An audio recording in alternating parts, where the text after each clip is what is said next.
Assalamualaikum warahmatullahi wabarakatuh. Halo sahabat Ngoran, dimanapun berada. Bagaimana kabarnya hari ini? Apakah masih semangat? Tentunya harus selalu semangat. Apalagi puasa-puasa seperti ini, kita akan ditemani salah satu program yang luar biasa, yaitu podcast Ngoran, Ngobrol Ramadan. Di mana di podcast ini kita membahas cerita, inspirasi, dan juga refleksi. Baik sobat Ngoran dimanapun berada, puji syukur kita panjatkan kehadirat Allah Subhanahu wa Ta'ala, Tuhan yang Maha Esa, serta salawat dan salam kepada junjungan kita Nabiullah Muhammad Sallallahu Alaihi Wasallam. Baik sobat Ngoran dimanapun berada, hari ini begitu spesial karena di tempat ini telah hadir sosok yang luar biasa, yakni Kepala Kantor Kementerian Agama Kabupaten Toli-Toli, sosok orang tua dan juga sang inspirator buat kita semua. Baik, langsung saja kita sapa Bapak Haji Makmur Muhammad Arif. Assalamualaikum Bapak. Waalaikumsalam warahmatullahi wabarakatuh. Bagaimana kabar hari ini? Kabar baik, alhamdulillah sehat. Alhamdulillah sehat selalu. Baik Sobat Ngoran, hari ini kita akan membahas sesuatu yang sangat relate dengan keadaan kita hari ini, yaitu saat ini kita berada di bulan suci Ramadan ya Pak. Nah, saat kita mendengar kata Ramadan pertama kali itu, kebanyakan orang langsung berpikir, oh bulan Ramadan sudah tiba. Artinya kita sudah harus menahan lapar dan juga haus. Ternyata ya Ustadz, Ramadan itu bukan hanya sekedar menahan lapar dan menahan haus saja ya. Sampai ini ada dibikinkan lagu seperti ada anak bertanya pada bapaknya, buat apa berlapar-lapar puasa. Tanpa menunggu-nunggu waktu lama, langsung saja kita dengarkan penjelasan dari Bapak. Sebenarnya Ramadan bukan hanya sekedar menahan lapar gitu. Kami persilakan. Alhamdulillah, harus kita tahu benar bahwa kata Ramadan itu disinonimkan dengan dari segi bahasa Arabnya itu membakar, karena memang bulan Ramadan ini turun pada musim panas. Berikutnya kebiasaan orang mengatakan saya saum atau siam. Nah, ternyata kata saum dalam Al-Quran itu hanya sekali diucapkan, sehingga turunlah ayat yang disebutkan ya ayyuhalladzina amanu kutiba alaikumus siam, jadi 29 kali. Maka siam yang harus kita benarkan tentu tidak hanya menahan lapar dan dahaga, tidak. Mestinya tidak, karena bagaimana makbulnya puasa siam kita itu tentu ada syarat, ada harus yang kita lakukan, ada juga harus yang kita tinggalkan. Nah, ternyata di tengah-tengah kehidupan masyarakat itu benar-benar seseorang tidak melakukan hal yang terbaik untuk kita dapatkan puasa itu diterima, karena hanya sekedar menahan lapar dan dahaga. Dan itu sudah dijelaskan dalam sebuah hadis An-Nasai, disebutkan kam min saimi laisa lahu minas siyami illal ju'al atash. Cukup banyak orang itu puasa hanya mendapatkan dahaga dan laparnya. Kita berharap masyarakat muslim Toli-Toli 93,8% ini tidak terpapar dengan namanya hanya menahan dahaga dan lapar. Apalagi khususnya warga madrasah ini, murid-murid kita berharap bagi yang sudah balik tentu puasa itu menjadi kewajiban. Selebihnya sering juga muncul pertanyaan di tengah-tengah masyarakat, puasa tapi tidak sholat, atau sebaliknya sholat tidak puasa. Ternyata bukan paket prasmanan ini, mau dipilih-pilih saja, ya saya puasa tapi tidak sholat. Ini paket penuh. Kalau kita mengorder atau merequest satu makanan, harus makannya lengkap. Nah, kira-kira seperti itu. Kenapa? Karena namanya puasa dan sholat itu satu tirai, satu mata uang yang tidak bisa dipisahkan, atau mata rantai yang tidak bisa dipisahkan. Kenapa? Dua-duanya menjadi fondasi atau rukun Islam yang sangat fundamental, ibadah mahda yang tidak boleh dilalaikan. Nah, maka untuk menuju sempurnanya, dalam bahasa Al-Quran disebut summa atimmus syiyam fil lail, summa atimmus syiyam ilal lail.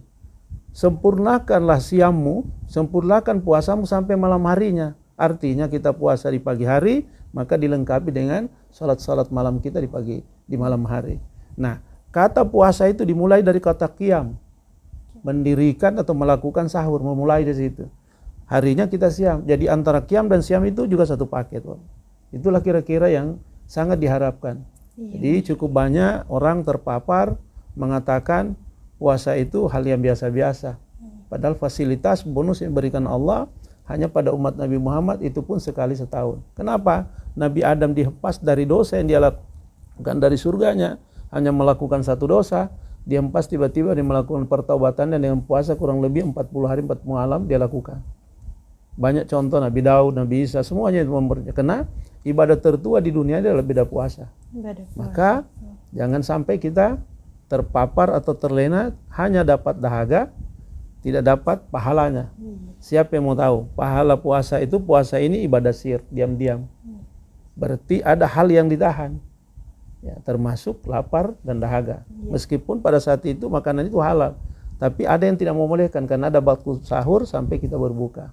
Itu awal dari tentang bagaimana puasa yang sesungguhnya. Baik, Masya Allah sekali penjelasan dari Bapak. Jadi puasa itu bukan hanya sekedar menahan lapar dan dahaga saja ya Sobat Ngoran.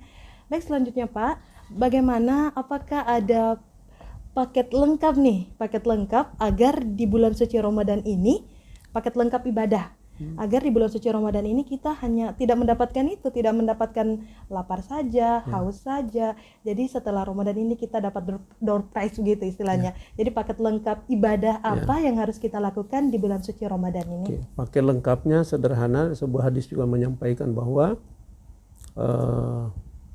al-jannatu mustaqatu ila arba'ati nafar, bahwa surga itu merindukan di 4 orang, utamanya di bulan puasa. Apa yang pertama? Tentu dasar keimanan kita adalah masalah way of life kita, panduan hidup kita itu Al-Quran. Jadi ada namanya talil Quran. Ya, tidak hanya berpuasa, tentu pahala-pahala meraih membaca Al-Quran di waktu bulan puasa itu pasti dapat gandakan. Yang berikutnya adalah talil Quran wa hafizil lisan. Ini terpenting. Kalau kita berkata buruk, berkata dusta, bukan membatalkan semata puasa, tapi bisa mengurangi dan mendekati pada membatalkan puasa. Contoh saja kita pada mencari pahala membersihkan gigi kita di pagi hari sampai duhur. Itu ada kata mubah di sana. Masih mubah. Tapi manakala duhur ke asar bisa menjadi makruh. Makruh itu bisa membatalkan puasa. Seperti itu. Jadi perkataan perbuatan ada istilah menahan. Jadi bukan cuma lapar ditahan, termasuk itu menahan kita berkata-kata yang tidak benar. Atau mencederai orang, apalagi sudah terbawa dengan amarah. Wal ghaziminal ghaiza, mampu menahan marah. Karena as-sabru jamilun, sabar itu adalah cantik, baik. La taqdab walakal jannah, siapapun menahan marah pasti surga dapatnya, kebaikan. Maka tidak boleh ada yang namanya wal ghaziminal ghaiza. Makanya disebut di situ talil Quran wa hafizul lisan. Kemudian kenapa ada takjil? Kenapa ada segala sedekah? Ya kan begitu. Itu pelengkap daripada paket Ramadan. Yang itu wamut imil jian, artinya memberi makan kepada orang yang berpuasa. Dan berpuasa ya di waktu puasa memberi buka, tapi banyak orang kelaparan di bulan-bulan yang lain. Itu menjadi contoh tarbiyah Ramadan bisa diaplikasikan 11 bulan kemudian. Tentu yang akhir itu yang namanya paket Ramadan tadi itu, wassaimina fi shaumi Ramadan, berpuasa di bulan suci Ramadan. Jadi paketnya 4. Talil Quran, wa hafizil lisan, menahan ucapan, karena di situ ada kendali. Berikutnya ada yang namanya memberi makan. Sehingga takjil itu, bayangkan iftarnya dari Belgia itu sekitar 7 sampai kilometer. Dia tidak melihat penduduk apapun. Bahkan kalau di kota-kota besar Surabaya, bukan hanya orang muslim menikmati makanan sesaji takjil itu, tapi non muslim pun meskipun mereka tidak puasa. Jadi ada syiar di sana. Nah, seandainya juga kita tahu pahala puasa ini, orang inginkan puasanya setahun, bukan cuma sebulan. Karena terlalu banyak fadilah. Kira-kira itu pelengkap menu dari Ramadan itu. Ya. Baik Sobat Ngoran, jadi ini ilmu yang sangat bermanfaat untuk kita semua. Makanya puasa itu ada makbul namanya, diterima. Tapi diterimanya seperti kata mabrur. Orang dari haji dapat makbul, dapat mabrur, yang jadi masalah setelahnya. Maka kalau kita berkiblat pada iman seperti orang berada di pusaran buih lautan. Iman itu seperti